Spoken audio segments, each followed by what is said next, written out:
Hello everyone, welcome or welcome back to my channel, Diana and the Book Hunt. As we have Father's Day coming up this weekend, the weekend that I'm actually going to post this video, I decided that it's a good idea to do a trope recommendation video where I'm going to focus on fathers, specifically single dads.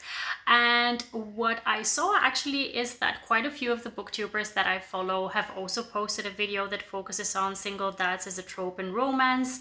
So I'm going to go ahead and link down their channels in the description box below.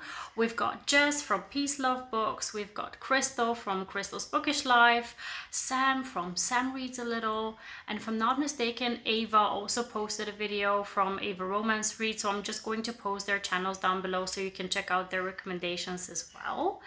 And in the meantime, I've got about 10 books, I believe, that I can share with you that are favorites of mine or I've appreciated specifically because of the single dad trope within them that I want to share with you. And I hope that you're going to come across some books that you haven't picked up yet so that you can add them to your TBR or just consider them to see if they sound interesting to you. So without further ado, let's just go ahead and dive into the books. The first one is one that I genuinely really like. It's one by an author that I absolutely love. It's by Joel E. Ann, and the book is called Look the Part, and it's one that has the classic kind of grumpy sunshine situation going on. I think this is kind of a crossover trope that will come up frequently when it comes to single dads. This is one where we have the main hero, I think his name is Flint. He is like a cutthroat attorney. He works in this building where there has been kind of a free space that they can rent out.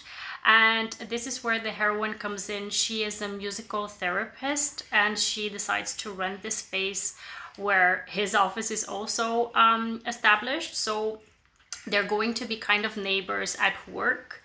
And this is a big problem for Flint because she's a musical therapist, so she uses music for her therapy sessions and it's kind of very loud and it's very distracting for him.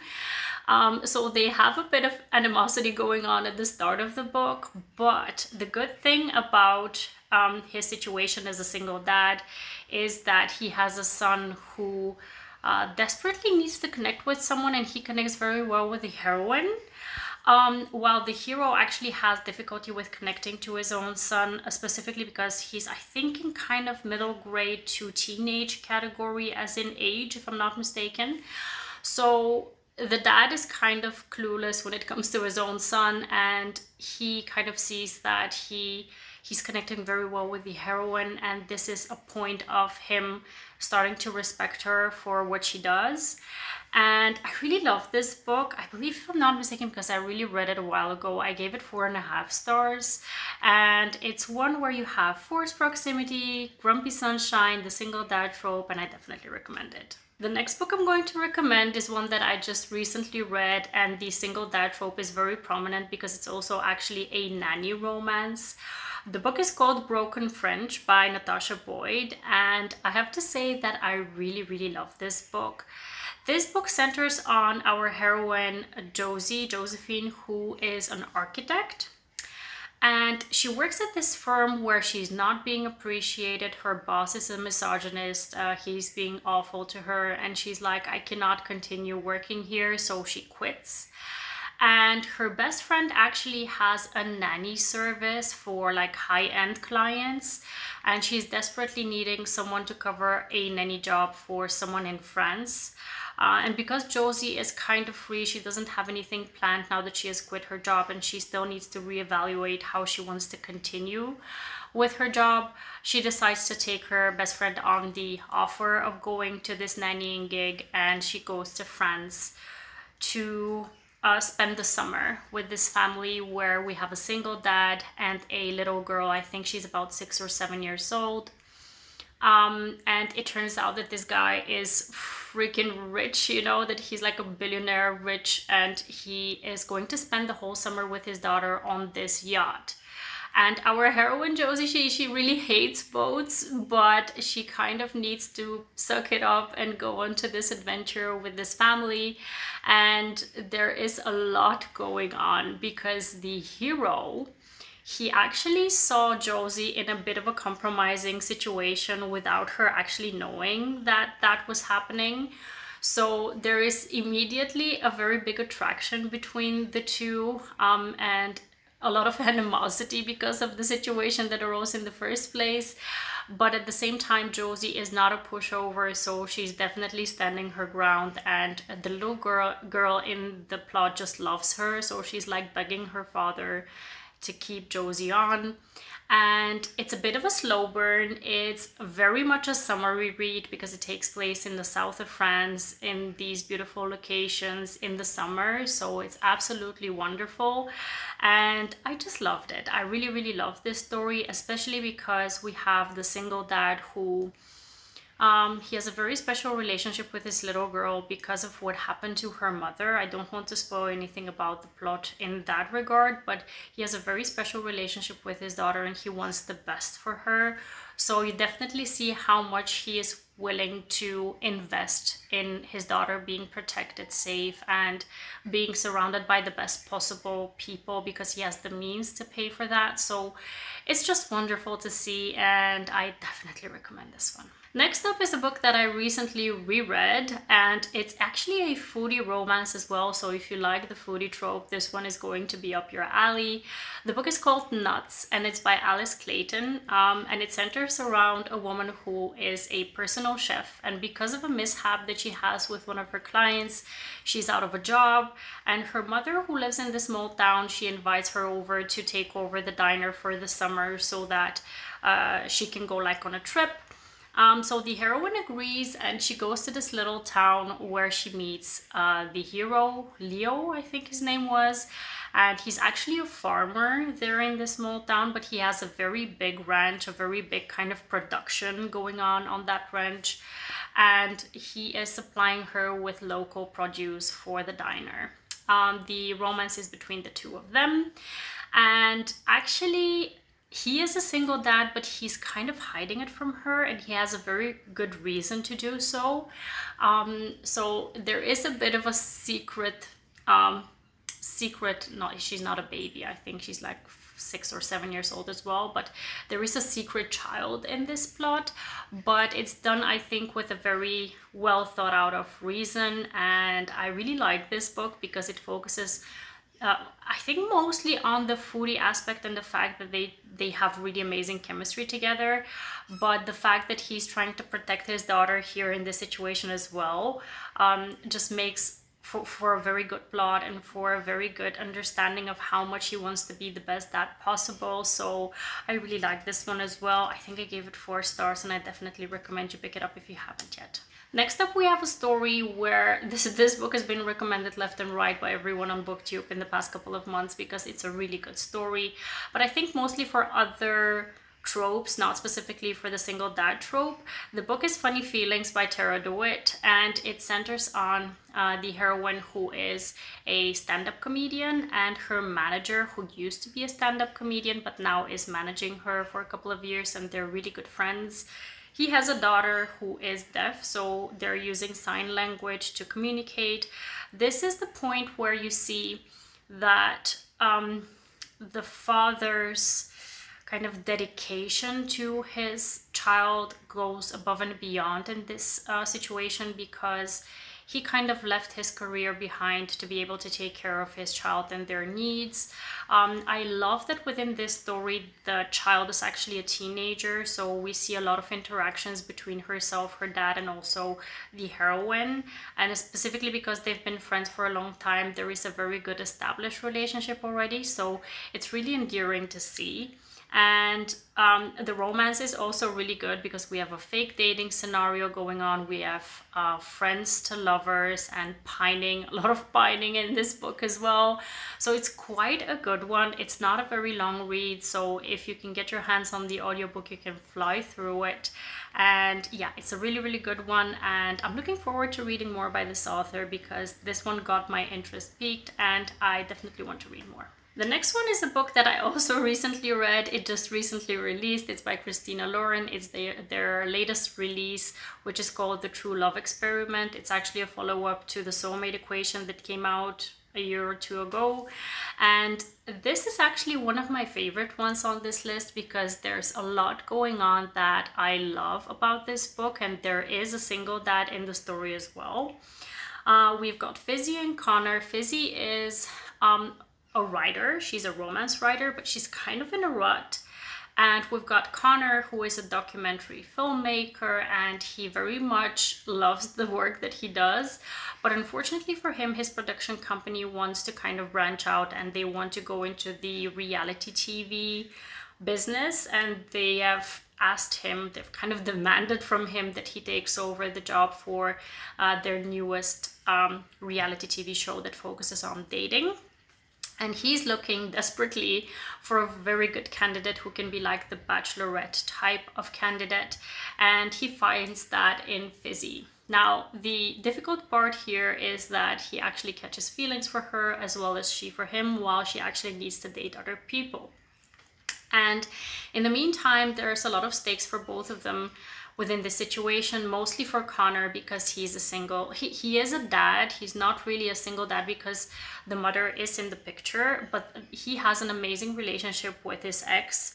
But the problem here is that if he doesn't move forward very well with the reality TV show, or it doesn't become a hit, or if he quits, then he'll need to move to another city where he's going to be very far away from his daughter, and he just wants to avoid that at all costs because he already feels a disadvantage at not being able to spend the whole time that he wants with her, and him having to travel so much to be able to see her is just the worst possible scenario for him. So he has a lot of stakes going on here within this scenario, and he really wants to make it work. At the same time, he has feelings for Fizzy, and he is very much battling his will of kind of making the show work, but at the same time wanting to be with her. So it's really an amazing read. I think I gave it 4.5 stars. I'm not sure whether I should have given it 5 stars because now that I think about it, I just want to be in that plot again. But yeah, it's definitely an amazing read, and since it just came out, chances are that a lot of people haven't picked it up yet. So I really hope that if you're watching this, that you're compelled to pick it up because it's a really good one. The next one I'm actually going to mention again in a couple of videos in the future, now that I think about it, because it's a very summery read. The book is called One Hot Italian Summer by Karina Halle. I've loved Karina Halle in the past couple of months. I've picked up quite a few of their books in the past, and I've always loved kind of the slow burn, dramatic settings that she comes up with. And this one is no exception. The book is centered on, again, a writer who is in a rut because of a different reason. She used to be partnering, so she used to write as a duo with her best friend, but unfortunately her best friend passed away. But now that kind of it's been a while since that has happened, she needs to pick up and start writing again because it's her livelihood. But she feels like she's not going to be good enough to write on her own, and she's very much afraid of what is going to happen if she doesn't produce a new bestseller. And she has actually a new agent who is representing her, and this agent says, you know what, I think you need a change of scenery, so I'm going to send you to my villa in Tuscany in Italy, and you're just going to spend a month there where you're going to get like new motivation to write. So she goes to Italy to this villa, but it turns out that the villa is actually not the agent's villa, but her ex-husband's villa, and her ex-husband still very much lives there together with their son, which obviously the heroine didn't know that her agent has a child. But yeah, the romance is between Claudio, this guy who lives in this villa, and our heroine.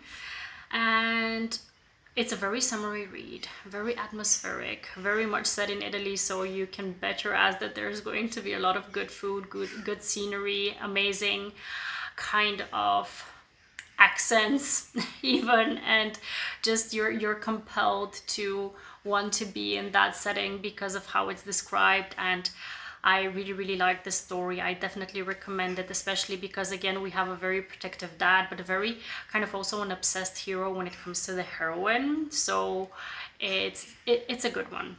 it's a very good one, so I definitely recommend it. Oh, sorry, my feet are killing me. I had to switch positions. So the next book, it's going to be no surprise that I'm going to mention a Kennedy Ryan book on here because I love Kennedy Ryan.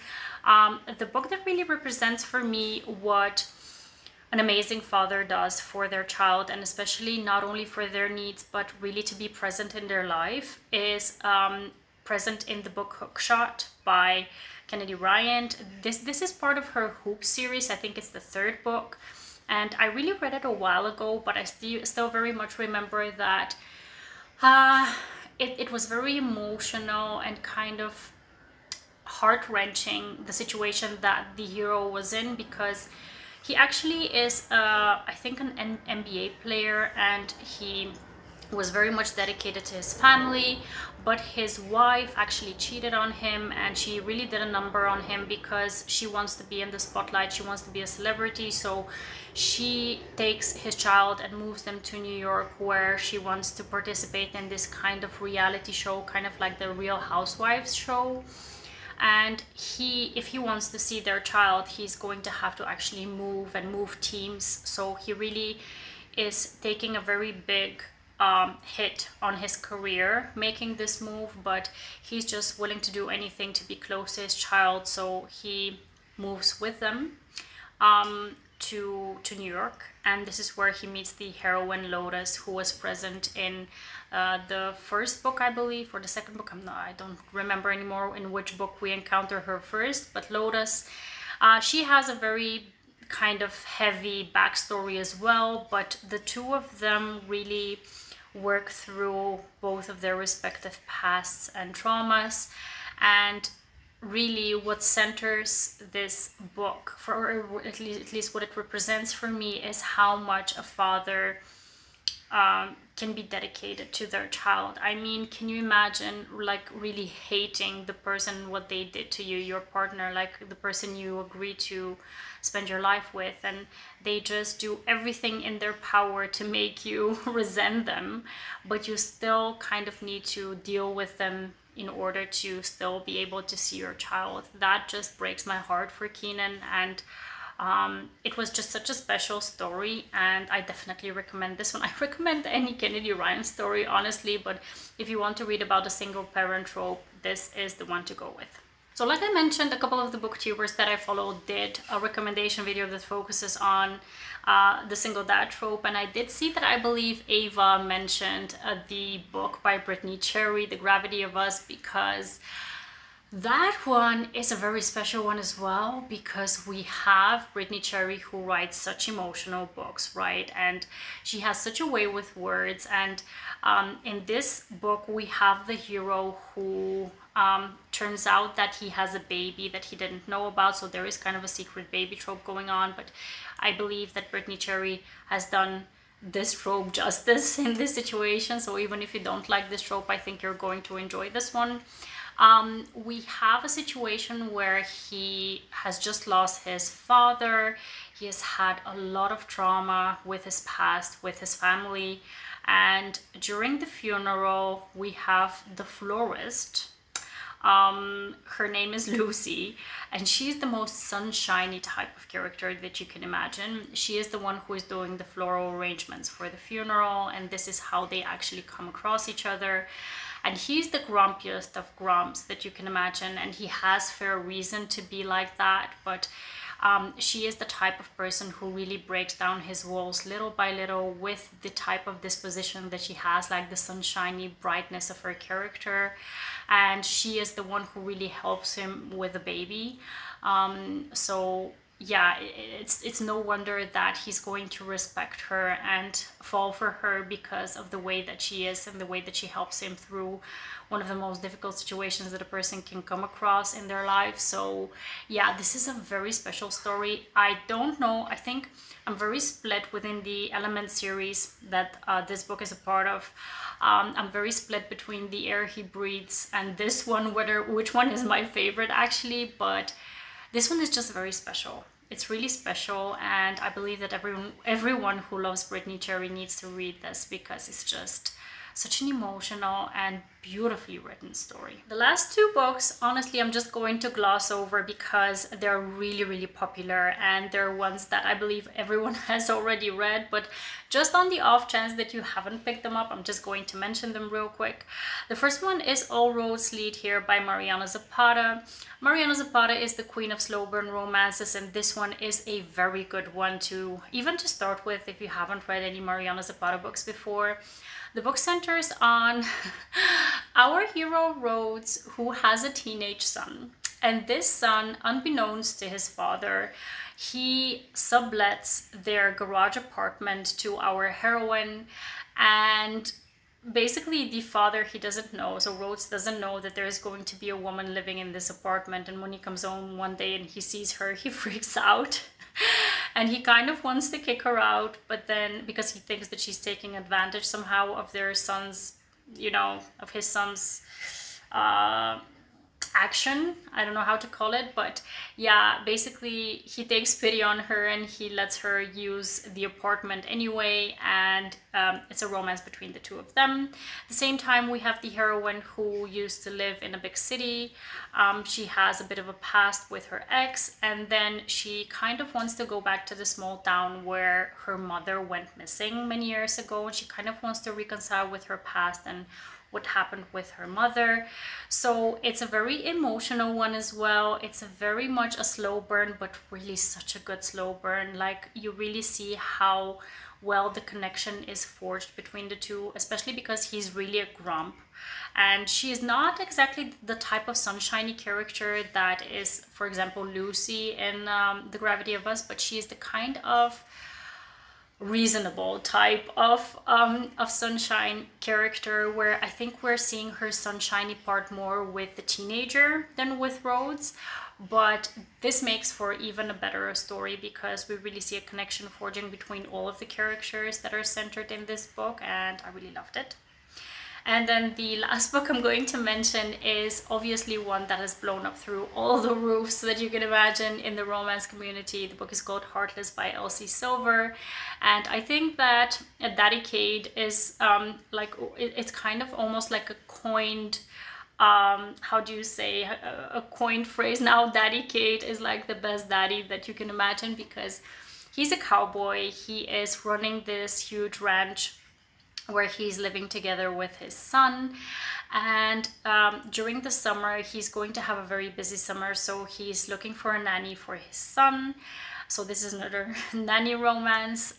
This is the second book within the Chestnut Spring series. So in the first book we saw Summer, the heroine in the first book. She has a best friend called Willa, and Willa is the heroine for this book, where she's got some things going on within her life, but she's kind of stuck in a place where she doesn't really know what to do with herself. So she agrees to go on this interview for this nannying job. But before she goes to the interview, they have an amazing meet cute before that happens. And that kind of sets off the tone for their relationship, if you will. This book is really fun, filled with banter. At the same time, it's emotional. At the same time, it's extremely spicy, and it's really, really so good. And the relationship that Willa forges with his son just, I think, is what kind of starts melting his heart in the end. And it's such a good book. It's such a good book, and I have to say that I need to continue on with the books within this series because they've recently come out. But this one at the moment, I cannot imagine that any of the other books will trump it for me. We'll wait out and see, but it is just a perfect book. I cannot say anything bad about this book, and I really cannot wait to reread it, honestly, because now that I think about it, it's been half a year since I read it, and I still remember it very vividly, but at the same time I want to reread it to kind of relive everything that happened within that book. But yeah, it's just such a good story. If you haven't read it, you seriously need to consider putting it on the priority list of your TBR, and yeah, I hope you enjoy it. These were all the single dad romances that I wanted to recommend to kind of commemorate Father's Day. I think that fathers have such an important role within a child's life, and now that I have a boy of my own and I see how much he's attached to my partner and how my partner is kind of his hero.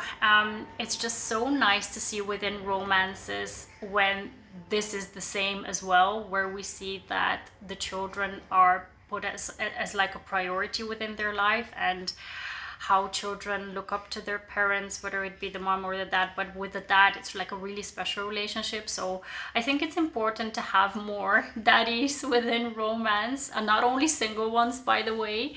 Actually, if I have to mention one more, I'm thinking about it now.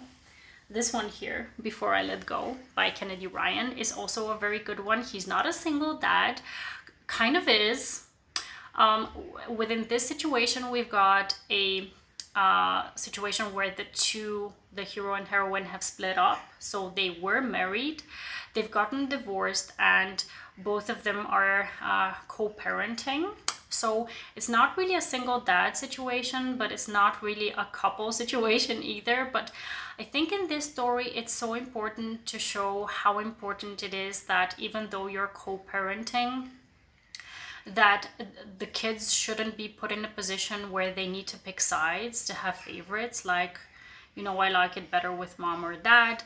The dad really here in this situation, Josiah, he really wanted to support Jasmine and kind of show his children that they shouldn't put blame on any of the parents for what happened, for the split up that they had. So that really is also a story that I definitely would recommend. It's a second chance romance. It's a very emotional romance with a lot of trigger warnings, so please look those up before you dive into that one. But we just see such an amazing father figure within that story. So yeah, this is just a surprise throw in at the last moment that I thought about it. So yeah, you can pick this one up as well. So yeah, those were all of the recommendations that I wanted to share with you today regarding the single dads and dads in general. I hope you have an amazing holiday with your partners if you have those, and with your fathers as well. And I hope to see you very soon in the next one. Have a wonderful, marvelous day. Happy reading. Take care, and bye-bye.